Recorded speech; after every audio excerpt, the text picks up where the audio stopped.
introduce to you the MaPo binker.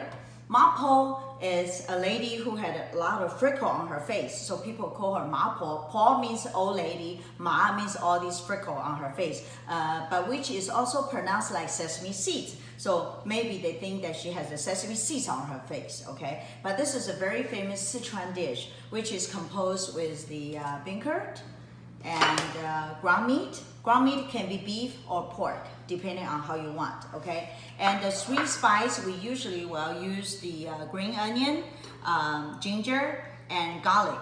So all you have to do, just chop everything finely, and then we're going to use all these ingredients for our seasoning. Usually the seasoning will be the very hot spicy Sichuan hot bean paste, okay, spicy paste. And then we will use this Three's Company. Now I'm going to introduce to you the Three's Company is vinegar, soy sauce, and sesame seed oil. So these are the Three's Company. We usually will use these three kind of seasoning to season our food when it has combined a lot of assorted seasoning. But if you like it hot spicy, you add more spicy paste. If you like it sour, you add more vinegar. And if you like it sour, you add more soy sauce together with the salt. So when sometimes you have some cucumber, all you have to do is cut them into little cubes. You pat them a little bit and mix with the three of them. The Three's Company with the same portion. It can be an appetizer. Very simple, easy. So I'm now going to cut off the ginger into really fine. But the ginger, we will never peel the ginger peel off, because the ginger is considered really hot for your body, and the peel is considered cold. So you leave the peel staying there, which means you will want it to be not so hot. When it is too hot for you, you maybe have pimples on your face, you get easily to get mad. That means too much fire in your body, okay? So it's nice to save the peel of the skin of the ginger. So we will cut everything really fine, and then we can start to cook.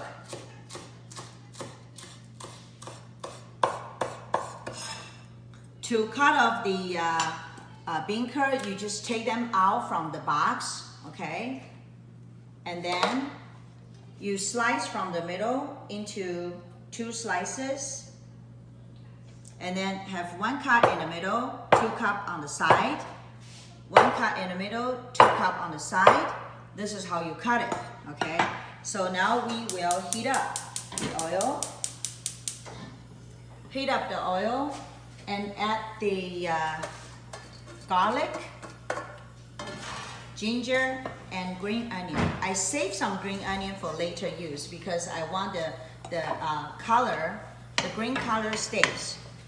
So when the aroma comes out, you will add the ground beef into it. So now you have to turn to low heat, because if you put the ground meat into the wok, if you use too high heat, the ground meat will be sticking together, okay? So you don't want it to happen. You can use some chopstick or 2 spatula together to separate them. When you stir fry, when the meat are separated and done, you will add 1 tablespoon of the chili sauce. This is a very famous Sichuan chili sauce. Very good flavor, okay? Because they are fermented, so they have to be stir fried in the oil together with our spice. Then you will add like 1 tablespoon of the soy sauce, lighter sauce, with a little bit of the vinegar. The vinegar you have to add from the side, okay? Because you don't want it, you only want the good flavor, but you don't want it to be too sour. And finally, you're going to add a little bit of the sesame seed oil. So mix them well. And then you will add the tofu into it.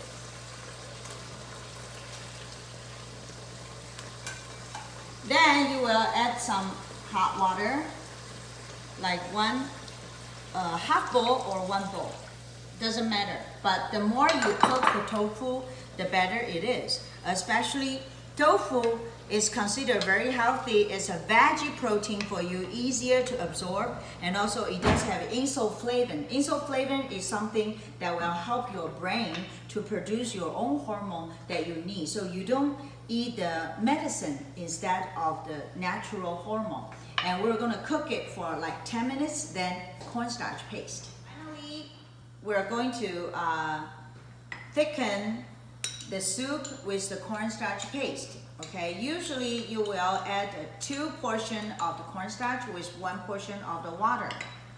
So you will use this, but it really depends how much water in the pot. So sometimes you will use more, sometimes you won't use many.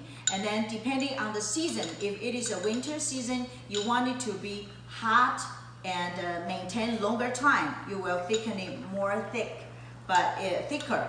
But if you in the summertime, you don't need to thicken it too hard. Okay. So right now, all you have to do just smoothly move it. You don't stir fry them to break your tofu. So now, look at it. I am adding on the left hand, I add gradually slower, but with the right hand, I just move around with the soup. So they will be really good to match your rice. So when you're eating rice, this goes really well with your rice. Okay. So when you thicken the soup, you maybe want potato starch which make the soup thicken nicely and beautifully transparent. But if you use the cornstarch, which will, when you marinate the shrimp, it's okay because you want the hard skin to be, the feature can be crispy. But when you thicken the soup, potato starch creates better feature. So now it is done. When it is over, finally I'm going to add some green onion on the top. And then usually people will use the brown peppercorn, Sichuan brown peppercorn powder into it to make it numb your tongue. But I am just adding a little bit of them because a lot of people cannot get used to it, okay? So I'm adding maybe only 2 drops of the Sichuan peppercorn oil to make the feature and taste better of the authentic Sichuan flavor. So now it's done, but if you like it hot spicy, you may add a little bit of the green pepper or black pepper, white pepper, okay? So we're going to put them into the pot here, into the plate. It is very simple, easy, and delicious. And it goes really well with the rice.